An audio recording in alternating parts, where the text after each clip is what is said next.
किसान हितैषी किसान पुत्र आदित्य देवीलाल चौटाला इस वक्त हमारे साथ हैं। एक युवा शक्ति, एक युवा नेता, एक युवा चेयरमैन।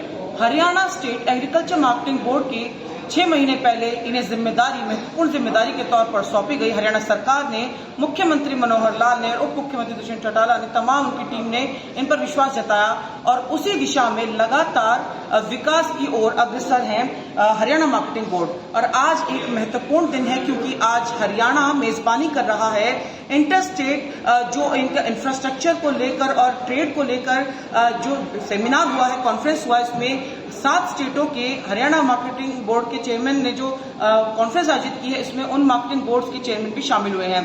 बात करते हैं आदित्य जी। आदित्य जी, देखिए, एक युवा हैं आप, उससे पहले आप एक किसान हैं, किसान पुत्र हैं, किसान हितैषी हैं, और ऐसे में इसे कितना महत्वपूर्ण आज के दिन को और इस सेमिनार को, इस वर्कशॉप को, इस ब्रेनस्टॉर्मिंग कॉन्फ्रेंस को मानते हैं?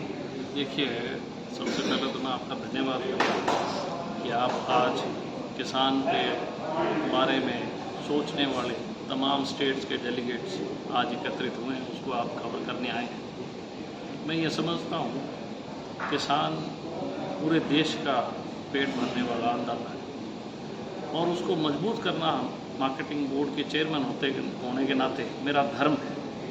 जिस परिवार से मैं संबंध रखता हूँ, तो जब से मैं पैदा हुआ मैं किसान की बात सुनता है और किसान की भलाई के लिए हमारे पूर्वजों ने बहुत काम किया। उसी को ध्यान में रखते हुए मैंने ये महसूस किया, क्योंकि मैं खुद स्वयं खेती करता हूँ, कि किसान अपनी कमोडिटी को, पैदावार को 20 किलोमीटर में बेचता है।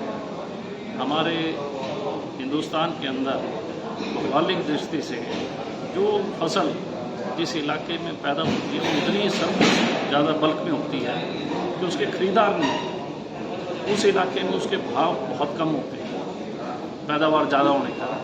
और कई हिंदुस्तान के ऐसे कोने जिसमें वो फसल नहीं है, तो वहाँ दाम बहुत महंगे हैं। उस चीज़ को कैसे मीटअप किया जाए, उसको मैप कैसे किया जाए, इस चीज़ को लेके हमने ये आग्रह किया तमाम हिंदुस्तान के स्टेट्स के चेयरमैन को कि हमें बैठ के इस पर विचार करना चाहिए कि हम मार्केटिंग बोर्ड के चेयरमैन हैं, जिसका काम मार्केटिंग करना है, उन चीज़ों को और मजबूत करने के लिए आज के जो परिप्रेक्ष्य में हम जो किसान के लिए कर सकते हैं उसे वैसे कदम उठाएं ताकि उसकी कमोडिटी उस जगह पहुंचे जहां बहुत ज़्यादा दाम है।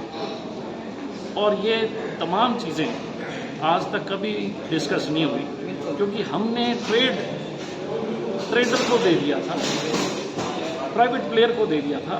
कभी भी सरकार ने ये इनिशिएटिव नहीं लिए, किसी भी सरकार ने, कि हम ट्रेड क्यों नहीं कर सकते। जी, सरकार बहुत मजबूत चीज़ है, सरकार के पास बहुत पैसा है।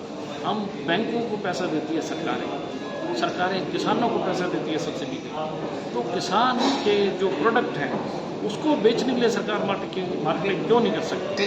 तो इसी चीज़ को लेते हुए हमने एक कदम बढ़ाने का काम किया है कि सरकार किसान की मार्केटिंग करे, ताकि किसान एश्योर हो कि मेरे पीछे मेरी सरकार खड़ी है। ऐसे ही आज तमाम 6 स्टेटें इस चीज़ पे मंथन करने के लिए बैठी है।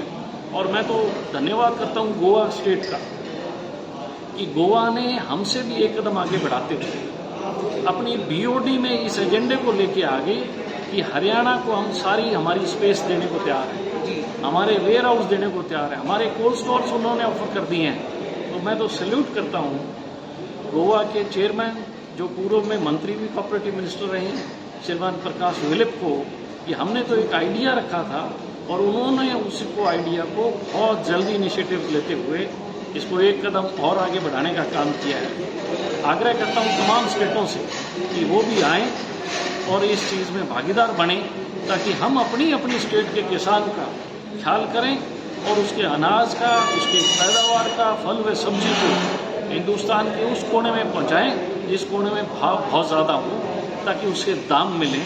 और महंगाई पे भी कंट्रोल करने में भी मार्केटिंग बोर्ड्स के चेयरमैन एक सकारात्मक भूमिका निभा सकते हैं, जिससे आम उपभोक्ता को भी लाभ मिले। जी, देखिए, किसान में इसमें कोई दो राय नहीं है। भारत में किसान जो है, खासतौर पर हरियाणा में, सोना पैदा करता है। लेकिन वो सोना कई बार मिट्टी में मिल जाता है और उसकी जो दुर्गति होती है उसका एक बड़ा कारण है कि वो अपनी मार्केटिंग नहीं कर पाता और पहुंचा नहीं पाता सीधा ग्राहक तक। ऐसे में एक बड़ी महत्वपूर्ण भूमिका आपकी और आपके विभाग की है। 6 महीने पहले जब आपको जिम्मेदारी सौंपी गई, आपने वायदा किया था अपनी प्राथमिकता के तौर पर, हमें भी बताया था पंजाब की सीडी टीम को कि किस तरह से आपकी प्राथमिकता रहेगी इन किसानों को एक प्लेटफॉर्म देना और उनके प्रोडक्ट के लिए खुद आप एंडोर्समेंट करेंगे, मार्केटिंग करेंगे, उन लोगों को बेहतर सुविधा इंफ्रास्ट्रक्चर उपलब्ध कराएंगे। इस दिशा में कितनी उपलब्धि आपको हासिल हुई है अब तक? देखिए, किसान अपनी फसल को बोता है, फसल चक्कर साल में 2 दफा 6-6 महीने की फसल चक्कर है। वो 6 महीने अपनी फसल का इंतज़ार करता है, लेकिन फसल आने के बाद वो 20 दिन भी इंतज़ार नहीं करता, उसकी मजबूरी है कि वो उसको प्रक्योर कैसे करे, उसको रख रखाव की सुविधा नहीं है उसके पास। वो अपनी चीज़ को गोडाउन में रखे तो उसके पास इतना पैसा नहीं है कि वो गोडाउन बना सके। हमने इसीलिए ये एक अपना सोच को रखा, क्यों ना हम किसान को गोडाउन्स रख रखाव के लिए, उसकी फसल के, उसके फल व सब्जियों के लिए कोल्ड स्टोर सरकार मुहैया कराए, ताकि वो अपने चीज़ को उन स्टोर में रखे। अगर वो होल्ड करने की ताकत जिस दिन उसके पास आ गई, मैं ये मानता हूँ नेचुरल है कि वो मजबूत होगी। और ये होल्ड करने की ताकत उसको कौन प्रोवाइड कर सकता है? वो उसकी राज्य है या दूसरा राज्य। अगर उसके राज्य से तालमेल करता है तो दूसरा राज्य वो उसको फैसिलिटेट करे ताकि वो अपनी चीज़ों को होल्ड कर सके। जब किसान होल्ड करने लग गया तो मैं ये मानता हूँ कि हिंदुस्तान का एक एक किसान हिंदुस्तान की इकॉनमी में अपना अहम योगदान देगा। अगर किसान मजबूत होगा तो देश मजबूत होगा। इसी आइडिया को, इसी हमारे विचार को इस देश के उपराष्ट्रपति जी धनखड़ साहब ने सराहने का काम किया। ये मेरे लिए बड़ी फख्र की बात है। और आज हमारे 6 स्टेट्स के डेलीगेट्स ने भी इस चीज़ को माना है कि ये आइडिया ब्रिलियंट है, रेवोल्यूशनरी है और ये क्रांतिकारी कदम हिंदुस्तान की तस्वीर और तकदीर बदलने का काम करेगा।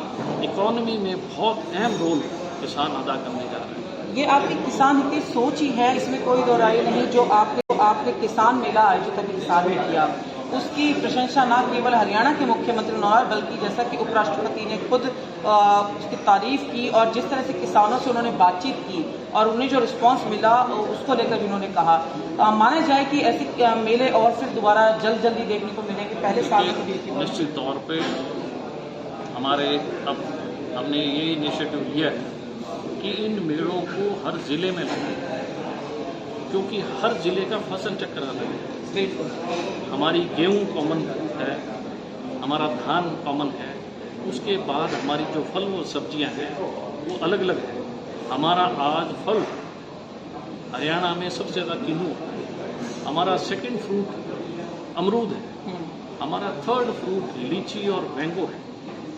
ये ऐसे ही हमारी जो सब्जियां हैं, हमारा आलू के बाद हमारा सेकंड जो है बंद गोभी, मटर, टमाटर, ये चीज़ें हैं। क्योंकि सारी सब्जियां हमारे प्रदेश में नहीं हो सकती, सिलेक्टिव चीज़ें हैं, सिलेक्टिव कमोडिटीज़ हैं, हमें उन पे काम करने की जरूरत है। इसी प्रकार से अन्य राज्यों में भी सिलेक्टिव फसलें हैं, वो अपने अपने राज्यों की जो सिलेक्टिव फसलें हैं वो उन पे काम करें। ये जब सारी चीज़ें अपने अपने राज्यों की सिलेक्टिव चीज़ों पे काम होगा तो हमारा पूरा हिंदुस्तान का फल और सब्जियां मैप हो जाएंगी। और जिस दिन मैप हो जाएंगी तो हम हर चीज़ एंड टू एंड तक हम पहुंच पाएंगे, कंज्यूमर तक पहुंच पाएंगे। अभी मैं उदाहरण दे रहा हूँ, एप्पल हिमाचल में होता है, बिल्कुल, एप्पल जम्मू कश्मीर में होता है। हमने एप्पल मंडी एस्टेब्लिश की हमारी पिंजौर में। आप मानोगे हमें हर साल 2.5 से 3 करोड़ रुपए मार्केट फीस आ रहा है। हमारा प्रोडक्ट नहीं है लेकिन फिर भी आ रहा है। इसी प्रकार से जो हमारे लोकल प्रोडक्ट्स हैं हमें उन पे ध्यान देने की जरूरत है। जो हमारा किन्नू है उसको सरकार बढ़ावा दे रही है, हॉर्टिकल्चर डिपार्टमेंट बढ़ावा दे रहा है, पानी की बचत हो रही है, हम वाटर टैंक्स दे रहे हैं, इरिगेशन डिपार्टमेंट वाटर टैंक्स दे रहा है, काढ़ा दे रहा है, हॉर्टिकल्चर दे रहा है। और किन्नू 1 एकड़ में 2.5 लाख की 2 से 2.5 लाख की आमदन है। ऐसे ही धान की आमदन 1 लाख से 1.25 लाख है। इसी प्रकार कपास की 70,000 से 50,000 से 70,000 है जी। ये फसल जो है किसान छोटी जोत का है, ज़मीन बहुत थोड़ी है, वो चाहता है अपने बच्चे परिवार को पालने के लिए मैं ऐसी फसलें लगाऊं जिसमें पैसा आमदन ज़्यादा। इसीलिए ये चीज़ जो हमारा आज का जो ब्रेनस्टॉर्मिंग है इंटर स्टेट ट्रेड, ये बहुत महत्वपूर्ण मुद्दा है, ताकि जो छोटी जोत का किसान है वो ज़्यादा इनकम कैसे करे, कौन सी ऐसा फल, कौन सी ऐसी सब्जी लगाए जिसे हम हिंदुस्तान की अन्य राज्यों में, अन्य मंडियों में उसको लेके जाएं, उसको मजबूत खड़ा करने का काम करें और इसके साथ साथ पानी की बचत करें। तो बहुत सी चीज़ें इन तमाम चीज़ों से इंटरलिंक है, जुड़ी है। मैं तो आपके माध्यम से यही अपील करना चाहूँगा पूरे हिंदुस्तान के मार्केटिंग बोर्ड्स कि जो आज हैं इनका धन्यवाद, और जो आज नहीं आ पाए कि वो अपने राज्यों के किसानों की कमोडिटी को लेके, उनके फसलों को, फल व सब्जियों को लेके चिंता जाहिर करें और इस पर चिंतन करें, ताकि हम सभी किसान भाइयों को मजबूत करें। पूरे हिंदुस्तान के किसान भाइयों को हर मंडी के प्लेटफॉर्म में, हर मंडी के यार्ड में, हर जगह उसको लेके जाएं, कोल्ड स्टोर्स शेयर्स करें, वेयर हाउस शेयर करें, क्योंकि ये तभी संभव है जब सभी राज्य एक पटल पे आए, एक सोच पे आए। जी बिल्कुल, देखिए यही वो सोच है कि वसुधैव कुटुंबकम, जैसा कि पहले मंत्री ने कहा और आदित्य जी भी कह रहे हैं कि एक पटल पर और एक साथ सब आए, और आज जहां 7 राज्य हैं यहाँ पर पूरे देश के प्रतिनिधि जो हैं मार्केटिंग बोर्ड के ऐसे ही एकत्रित हों और किसानों के हित में लगातार अग्रसर हों। और यही कारण है कि भारत के जो उपराष्ट्रपति हैं उनके साथ साथ हरियाणा के मुख्यमंत्री, तमाम ये लोग हैं इनकी सोच के मुरीद हैं। एक युवा शक्ति है, एक युवा नेता है, ना कोई विधायक है, बावजूद इसके उन्होंने बतौर चेयरमैन जो कई माइलस्टोन पार किए हैं वो काबिल तारीफ है। पंजाब केसरी टीवी के लिए पंचकुला से उमंग शरान। हमसे जुड़े रहने के लिए हमारे YouTube चैनल को सब्सक्राइब करें और नई वीडियो की नोटिफिकेशन के लिए बेल आइकॉन को दबाएं। अगर आप ये वीडियो Facebook पर देख रहे हैं तो लाइक जरूर करें और ज्यादा से ज्यादा शेयर करें। धन्यवाद।